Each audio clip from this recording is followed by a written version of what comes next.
আরে না কাকিমা, আপনার মেয়ে বিয়ে হয়ে গেছে মানে চতুর পুতুল নট কাটিং। আপনার মেয়ের শ্বশুর বাড়িতে বলে দেন যে রেশন কার্ডের জন্য অ্যাপ্লাই করতে। চতুর পুতুল নট আলো, ফোনটা এখন রাখো।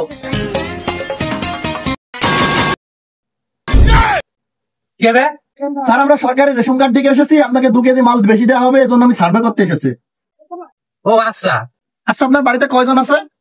বউ ছেলে মিলে নিয়ে 4 জন। তো স্যার, আপনার বড় ছেলের নাম কি? কার? আরে দাদা, আপনার বড় ছেলের নাম? আরে ভাই কার? আরে দাদা, আপনার বড় সন্তানের নাম কি?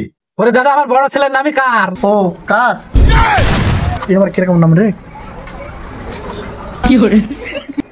তো আপনার ছোট সন্তানের নাম কি? ওর। না না না না, ওর নাম না, আপনার ছোট সন্তানের নাম কি? ওর। না না না দাদা, ওর নাম না, ওর নাম তো আমি জানি, আপনার ছোট সন্তানের নাম কি? আরে দাদা, আমার ছোট ছেলের নামই ওর।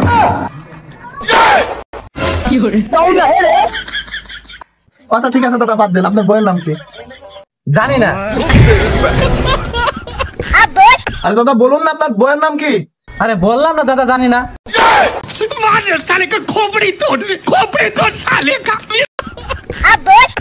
আরে বলুন না, আপনার বইয়ের নামটা কি? ওরে দাদা, আমার বইয়ের নামটাই জানি না বেগো।